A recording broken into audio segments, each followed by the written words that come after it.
шагаадгах ажлыг өдөртөн зохион байгуулах улсын комисс үзүүлж байна. 1937-оос 1939 он хийгээд их хилмигдүүлэлт.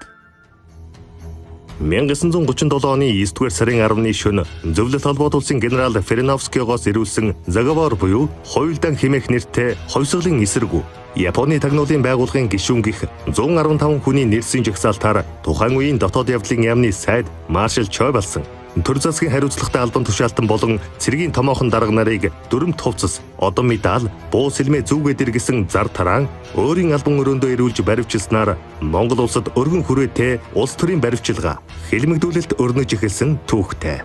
1937 оны 9-р сарын 10-ны тэр шөнө баривчлагдсан хүмүүсээс 14 хүнийг сонгож урьдаас төлөвлөсөн шүүх хурал гэгчид оруулж хэлсээр шийтгэсэн нь анхны 14-ийн хэрэг их хэлмэгдүүлэлтийн үе гэх ойлголт нийгэмд бий болжээ. 1937 оны 10 дугаар сарын 2-ны өдөр Чой болсон тэргүүтээ улсын баг хурлын гишүүн Монгол Ардын хувьсгалт намын төв хорооны нарийн бичгийн дарга Ловсон Шарав шүүх яамны сайд Цэрэндорч нарын бүрэлдэхүүнтэй онцгой бүрэн эрхэт комисс байгуулагдаж удалгүй 10 дугаар сарын 18-наас 21-ний өдрүүдэд улсын төв театрт олныг цочроосон шүүх хурал болсон бөгөөд самбуу, дарьцав, очирбат, яндаг, малж, ядам сүрэн, үлзий очир, бат төмөр, жаминжав, дэндв, жигжид, шагдар, ламжав нарын цэргийн болон төр засгийн зүтгэлтэн 14 хүнийг оруулж монголчуудыг нэгтгсэн Пан Монгол улсыг Японы дэмжлэгтэй байгуулах гэж байсан. Гиндэн дэмдийн толгойсон Японы тагнуул хувьсгалын эсэргүү байгууллагын идвэхтэй гишүүн гих хэл сэргээр ялалжээ.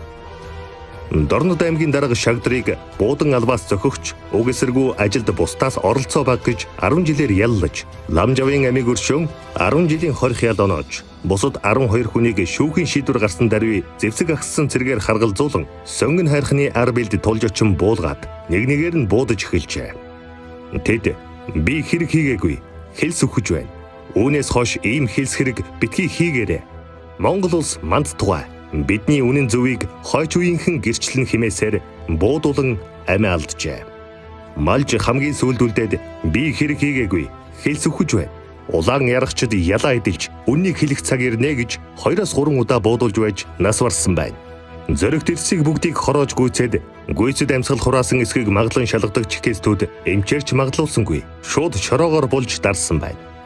Хэлс хэрэг тэлмэгдэн буудуулсан тэдгээр Монгол Эрсийн хамгийн ахмад нь нэрт тагнуулч Үлзий 57 настай.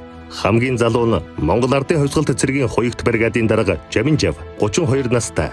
Ихэнх нь 33-аас 37 настай байлаа.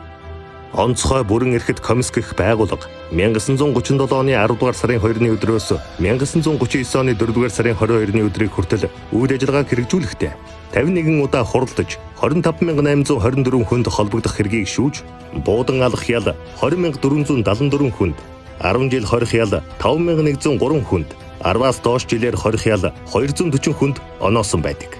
Улс төрийн хэлмэгдүүлэлтийн энэ үед хүн амын настанд хүрсэн 6 эрэгтэй тутмын нэг нь улс төрийн хэлс хэрэгт өртөн баривчлагдаж, тэдний 4 хүн тутмын нэг нь амь насаа алдан цаазлагдсан ба тэдгээрийн дунд 9 эмэгтэй хэлмэгдэгч байжээ.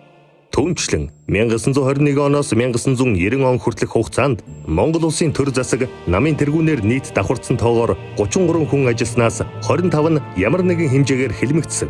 Учир битүүлгээр харийн оронд нас барсан байна. Халуун итгэл зөхөрсөн, хатан зүрх шархирсан, хар дарсан зөөч чигэн жилүүдийг хамаг монголчууд бүү мартахтун.